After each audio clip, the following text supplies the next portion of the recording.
As children, stories and fables capture our imaginations and even teach us some important life lessons. Our love of stories isn't necessarily something we grow out of. As adults, we're constantly hearing the latest news stories, and might there even be a role for storytelling in our visits with patients? Welcome to Derm Consult on ReachMD. I'm Dr. Michael Greenberg, and joining me today to discuss the art of storytelling in the dermatology field is Dr. Robert Brodell. He's professor and chair in the Department of Dermatology and professor of Pathology at the University of Mississippi Medical Center. Bob, thanks for being here today. Hey, Michael, it's just my honor to be here with you today. Great. So, listen, to start us off, Bob, can you tell us how storytelling in medicine differs from current media stories or political stories? Yes, it turns out that I look at stories as tools in my toolbox as I try to manage my patients and get them to do things I want them to do. And that's quite a little bit different than the sort of entertainment that I get out of stories when I go to the movies. So, you're using them as a tool to help your patients, not just something to listen to. Absolutely. My storytelling saga began about 3 or 4 years ago when I attended an American Academy of Dermatology lobby day. They do that once a year to go to Washington, D.C., and try to influence legislators to help dermatology and our patients. And I heard a lecture by a fellow named John Trebus, who they brought to us to make the point that when we're with politicians, we can tell them some science, but that doesn't stick with them very well. But if we tell them a good story, it can be very impactful. And that's what made me think as I was practicing stories with them that I tell stories every day in my practice. When I am with a patient, and I go into a sort of, I'm going to say it's like a pre-recorded text that I've used many times before because I see its value when I'm communicating with my patients is a very special kind of story. Now, stories go both ways. One of the things that I do, and I don't know if you do this, is when I enter a patient's room and sit down for a new patient, their first visit, I never say, tell me what's wrong. I never say, why are you here? I say, tell me your story. How do you feel about that? Exactly. That's an open ended interview technique that all of us learned in medical school, but sometimes we get out of practice because we're trying to get from point A to point Z, touch all the bases, and we feel some time pressure. But that type of open ended question, allowing the patient to tell their story so you can understand it the way they want to tell it, is very, very helpful, both in helping you get to Z, like you wanted to do at the beginning, as well as enjoying your day in the office. So, Bob, can you give us a sample story that's had a profound effect or change in one of your patients?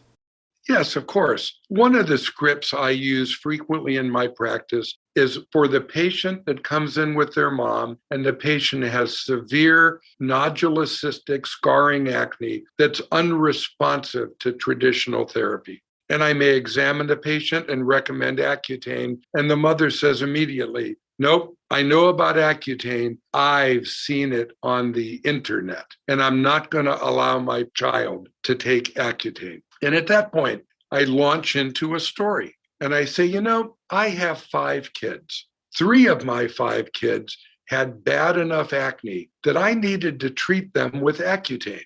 I don't like my children. Actually, I love my children, just like you do, I'm sure. And you need to know that I wouldn't use Accutane on your child if I wasn't willing to use it on my own children, which of course I did. And all of my kids did great when they were on Accutane. So I'd like you to just reconsider a little bit about this and what you read on the internet. And I'm here to answer every question you might have about it. Right, and it sounds pretty natural the way you say it, and of course, involving your family makes it really personal. Absolutely. Do you think that we're taught in medical school not to be personal with patients, but that often helps when we do get personal and talk about our own issues?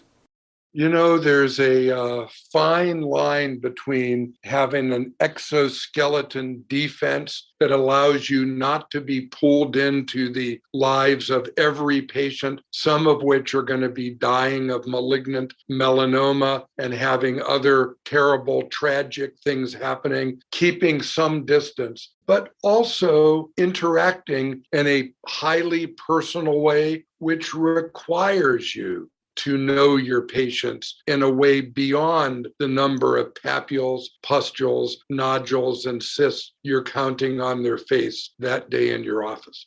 Right. I find that having gone through things like shoulder repair, knee replacement, prostate cancer, when a patient's in the course of their visit for dermatology happens to say, oh, yeah, I have to have my knee replaced, my telling my story can help them a lot. It absolutely can. We're physicians first. We're dermatologists, but we're physicians first. And that type of relationship you establish with that patient will be long-standing, and it will allow them to forgive you sometime when you make a mistake or seem a bit abrupt. Highly worth making that investment. For those of you just joining in, you're listening to Derm Consult on ReachMD. I'm Dr. Michael Greenberg, and today I'm speaking with Dr. Robert Brodell about how he uses storytelling to make his patients more comfortable and actually probably get better outcomes. Now, Bob, let's change tack a little bit here. Can you tell us the elements of a good story? Absolutely. Number one, being a dermatologist, and all of us have high volume practices relative to many of our colleagues in other fields. The stories that I use in my practice are short and practiced, although I try not to rush. Number two, the stories have to be strategic. You have to know exactly what you're doing and why you're telling the story so you can take the patient in the direction you want to take them. When I told the story a little bit earlier about patients with cystic acne, and I mentioned my children, that was not done at all by accident. It was a way of doing the third thing, which is to make the stories personal. They also have to be authentic. You can't make these stories up. If you do, you'll end up getting yourself into trouble by not telling it the same way each time.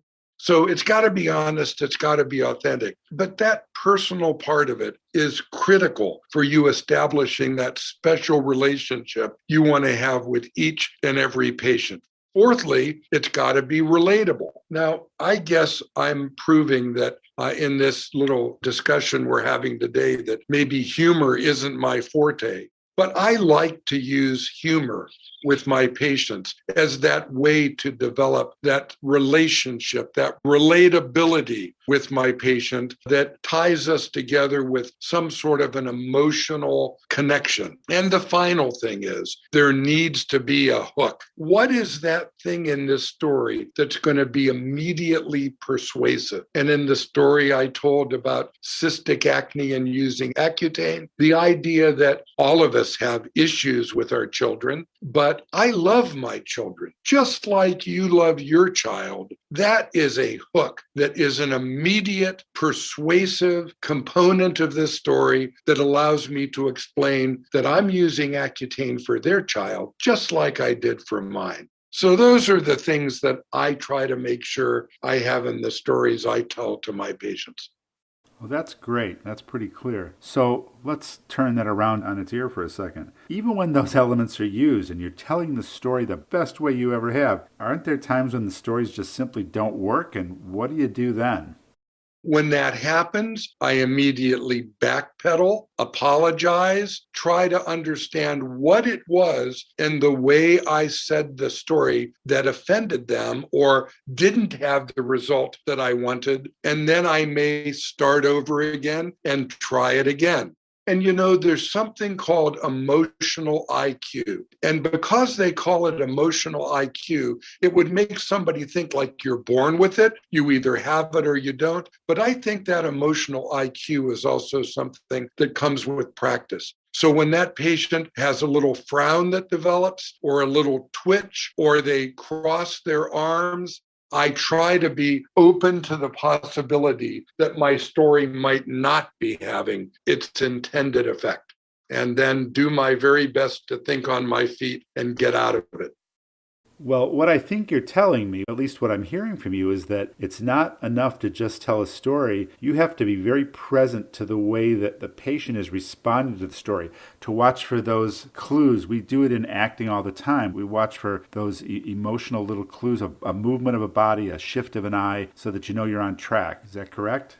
There's no question about that as much as I've practiced, say, my Accutane story, it's constantly being honed and improved because of things that happen with my patients. And no matter how many times I practiced it and I got it just right the way I wanted to tell it, that patient's perception of the story and where I was going with it may be entirely different than what I intended. So in medicine, we use our scripts, we go through them, we pretty much expect what's going to happen with them. And when something untoward happens, it takes more time. What advice can you give to our colleagues who might be just a little fearful of telling stories?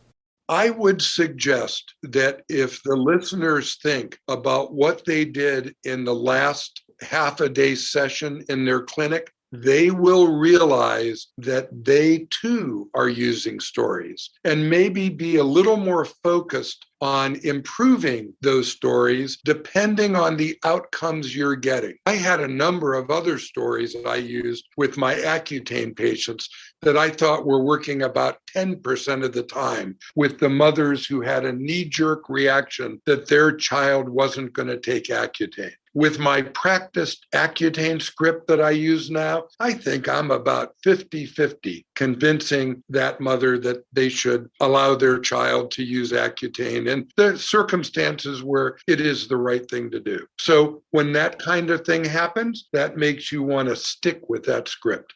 Thank you. And with that encouraging advice in mind, I want to thank my guest, Dr. Robert Brodell, for joining me today to share how we can use storytelling in our patient visits.